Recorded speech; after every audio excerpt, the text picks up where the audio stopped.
I'm holding up for my viewer on Facebook my red calendar, which I have with me always, so that I can get the best people on my show. I'm always signing up guests to be on my program, and we are just now talking with John Roberts, the mayor of Red Bank, talking about rising real estate values in that town. He's been the mayor since 2010, and so I hold it up for you to see. That's what it is. There's a big clip on the front, a clip as large as as large as a hand grenade, you could say, and into which I put in my notes for the day and my little reminders for the day. This is David Tulis. I argue that you should love your neighbor and buy local. We are sponsored by Nooganomics.com, the website for the man who matters, and we've been giving Ray County a great deal of coverage. In the past couple of days, Ray County is subject to a proposed ordinance that gives sweeping police powers to the county government by the adoption of a few lines of type in the Tennessee Code annotated in the section in Title 6, 201, lines parts 22 and 23 would be adopted. And there's been a huge interest in Ray County about this measure. It seems not to have much chance. There are some conservative people there. Conservative, I guess we could say, in the free market sense and in the libertarian sense. I don't speak favorably of conservatism because in the end, what we're conserving and preserving is commercial government, government by commerce, government by merchant, where the municipal authorities, civil authorities have lost their way and really don't have in view any more justice and the maintenance of the peace. They have rather the extending of social benefits and programming and social management to a helpless and needy public, which is to say, not you, my listener, but certainly many people who can't live independently. They don't know how to be free, and so they expect commercial government to do everything for them. Now, I want to just make note of the leading light in Chattanooga. His name is David Cook, and he has a column in the Sunday edition, maybe the Saturday editions of the paper, the Sunday editions of the paper, and it's about something that you, my listener, care a great deal about. So I want to give you a heads up about David Cook's column. And he posits at the beginning of it that you've been, you, the reader, have been arrested for a misdemeanor, and he suggests it could be shoplifting or not having a license, or having a revoked license, or having a little weed on your person. And if you're like most people in the country, 60%, you have less than $500 liquid savings, or liquid means to pay for trouble that besets you. But there you are seized by the officer, and your bail is set for $500. Now, the setting of bail at $500 is really wrong in many instances. People are good intentioned and honorable, and setting bail for a poor person at $500 means that he has to have $50 to pay the bondsman, or he has to have $500 to pay the bond up front in a check or cash. That is his guarantee for showing up for his hearing. And if you're a poor person, that is going to be really impossible. And he says, so you remain in jail where, remember, you've only been accused of a crime in the eyes of the law. You're innocent, David Cook says. Your poverty has become your crime, what was originally meant to ensure and incentivize your return to court. Your bail money has now become your punishment. So you stay in jail, unable to afford your freedom, which means, and then there's a list here, each with its own paragraph for dramatic effect, which means you can't work, you may lose your job, or you can't sign in at the homeless shelter, so you may lose your bed, or you can't make it back to class. Yes, happens to teenagers, so you may fail, or you can't get home, so you may lose your family or custody of your children, and that's all because you don't have any money. So he proposes that there be something like that, which a man named Ezra Richin has done in Bronx. That's the Bronx Freedom Fund in New York City, and he quotes this gentleman who says only 1 in 10 New Yorkers are able to pay bail at their arraignment. Only 1 in 10. 90% of people who stay in jail on bail, unable to buy their release, will plead guilty, even though they did not commit the crime. And this, of course, is a travesty of justice. And it is a routine experience in Chattanooga and Hamilton County, and it happens in every county across our state. And if you're just traveling through Chattanooga today on the way elsewhere, probably in your hometown as well. And so the Freedom Fund is what David admires for people in New York to benefit them, to bail them out. And can we have such a fund here? He says, bailing out 80 to 100 New Yorkers per month, the Freedom Fund relies entirely on private donations. The fund receives all of its money back 94% of the time when the accused returns to court, and then recycles it forward to the next New Yorker needing bail. And here's a quote from Ezra Richin. It gets people back to their families, communities, housing, jobs to prevent the massive destabilization that can happen from even short jail stays. And so this is a free market initiative, a charitable initiative, and we should all pay attention here to David Cook. He is he's a humanitarian, and he's a liberal, a good liberal with many strong feelings and a Christian interest for sure, and suggests that we have such a program here in Howland County. And that is something that he's absolutely right about. David Cook is right about this. And I think you, my listener, if you're the man who matters today, which I count that you are, you will think in this direction. So what has to happen, I think, is that there should be a donor who can put up the seed money that gets things started, and there probably would need to be a 501c3 organization, and then the hiring of an initial administrator who has maybe some experience with courts and people in trouble, and knows how to find his way or her way about, and then puts up the money. Not this short circuits the bail bond business. Okay, this is not a business. In that field, the bondsman makes his living by ostensibly putting up the whole amount. I think as in much of our country, we have leverage to the gills, and we have hardly any substance we have no substance in the banking system. It's all just leverage and debt. And I think in the bail bond system, it may be the same story as it has been reported elsewhere, that there is no money that the bonding companies put up. They don't put the money up. They just have their name on it, and it's an IOU. So they submit an IOU to the court, and then it makes good when the person jumps bail, right? Doesn't show up for the hearing. And the money that the bonding company makes is the fee, usually 10% of the total. So that fee, of course, is lost to the jailee. That's just money that's lost, and then the bondsman assumes the risk, right? He assumes the risk. That's why he's paid.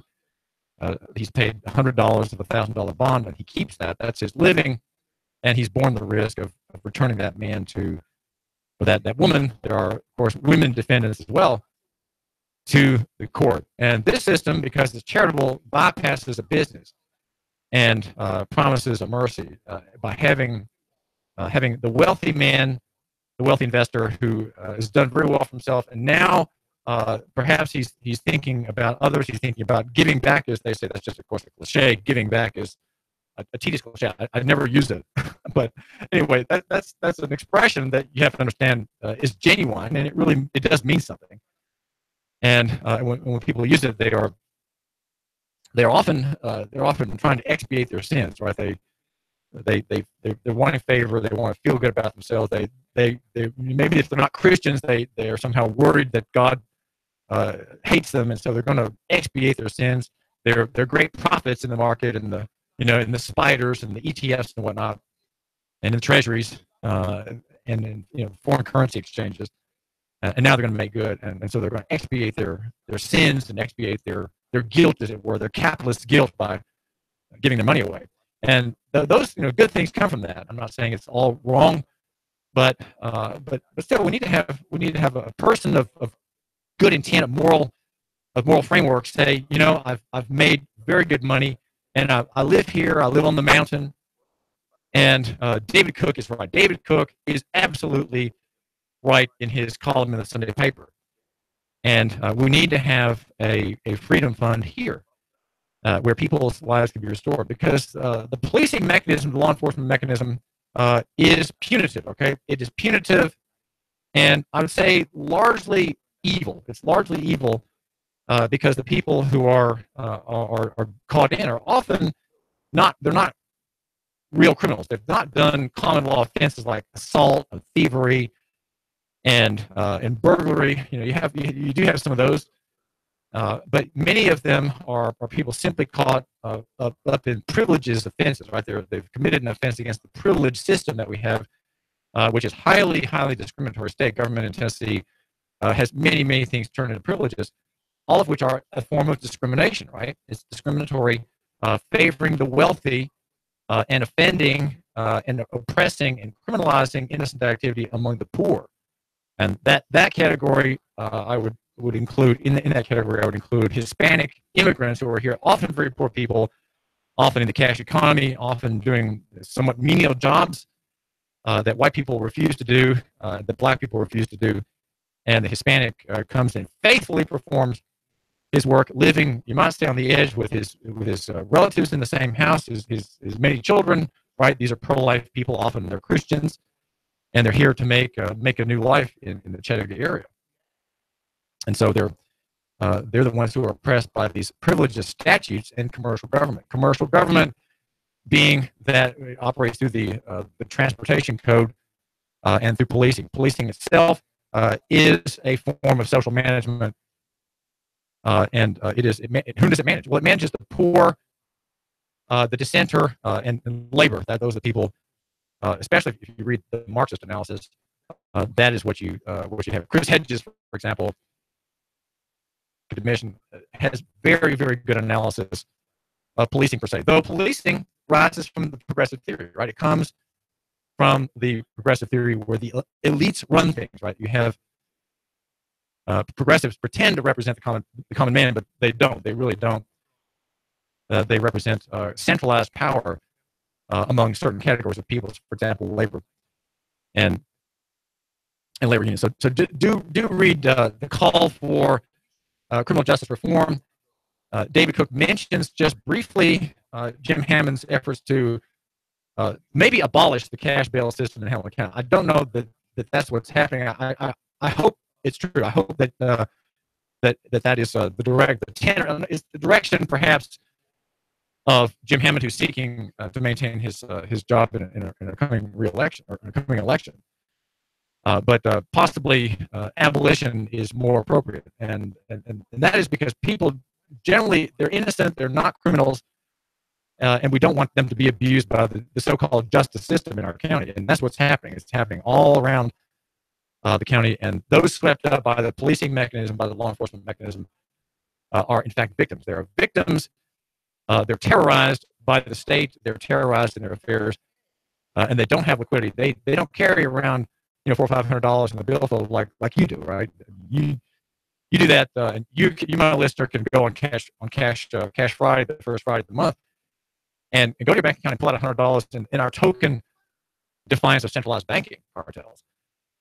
And you don't even notice it. But a poor man, he can't do that. He can't get together $100 to draw out of his account. And he may have a 20 on him, and on a good day, he's got a 50 in his pocket. He feels that he's very, very, very well off indeed. Roy Moore, the former Supreme Court Chief Justice, is facing election tomorrow.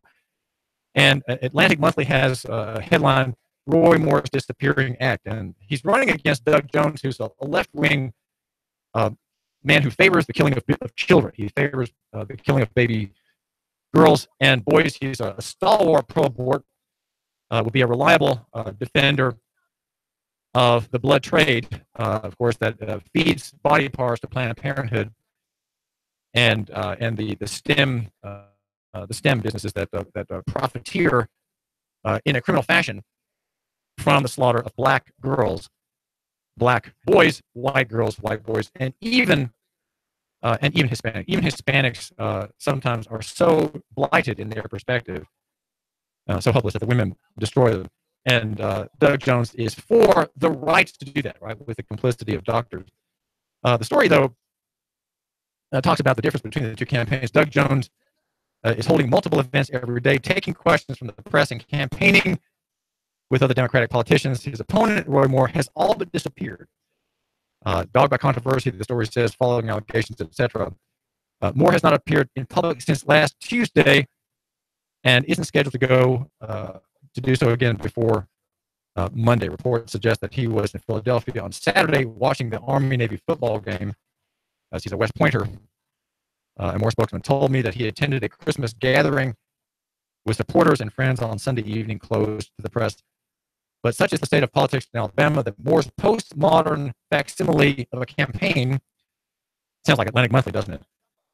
With few staff, barely any physical presence, and an out-of-sight candidate could very well be enough to win on Tuesday. That's tomorrow. In fact, it could actually benefit him. There's a quote here from David Tulis, a political consultant who ran the campaign for a Moore opponent, Bob Vance, in 2012. I think they're counting on their media to carry the day and feeling like anything they do at this point, the liberal media will use against them. So that seems to be the campaign strategy, not to be in public, but of course, that quote suggests that there's a mighty and strong conservative media when all the media outlets are establishmentarian.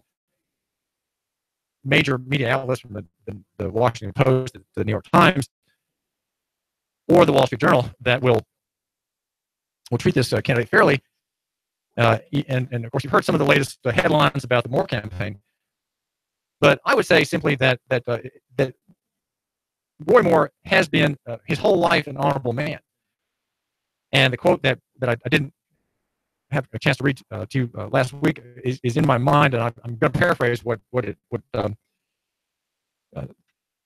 Jones said. He said that Roy Moore, something to the effect that Roy Moore has never once acted honorably for the people of Alabama. And that, when I hear that, I just have to laugh. That is just ridiculous statement, because Roy Moore has been all about honor. He has been all about the honor of God, and the claim he makes that God has to be recognized, God has to be honored by the civil magistrate, and the civil magistrate has no authority to go against God's law. He has no authority to allow for the demolition, the destruction of unborn children. He has no authority to ordain that two men be tokened in marriage. And so he has, and with his Ten Commandments monument in the Capitol, he has been making very clear that on principle, the law that he upholds is outside of himself. And Doug Jones said he's always been acting in self-interest. He's always been exercising a personal religious view that he is trying to impose on others. Well, that's the furthest thing from the truth. He has been always recognizing the external authority of God. And that is not an internal opinion. That is an external admission, right? You're making an admission as an office holder of an authority outside of yourself. You do that all the time anyway. Every office holder makes admissions that he doesn't act on his own authority. He acts on the authority of statute, right?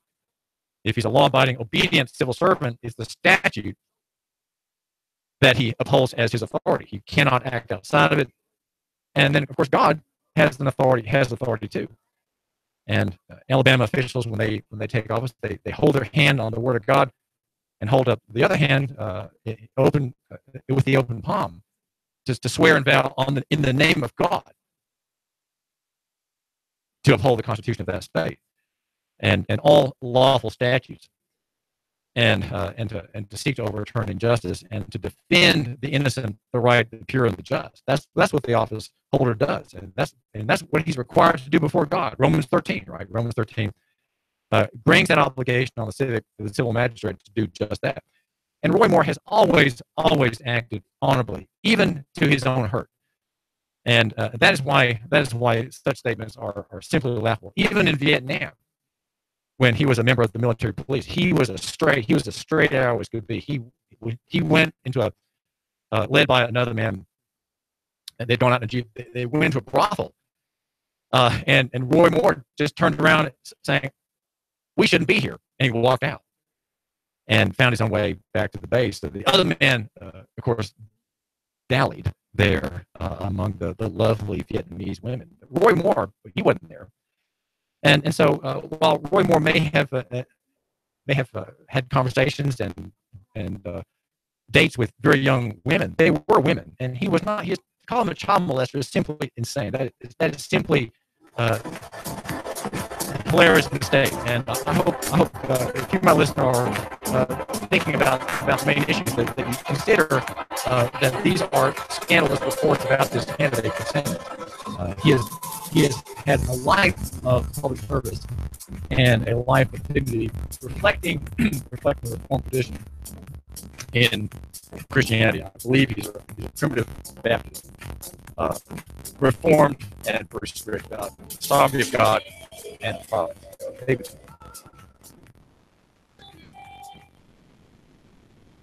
Traffic, news, and information.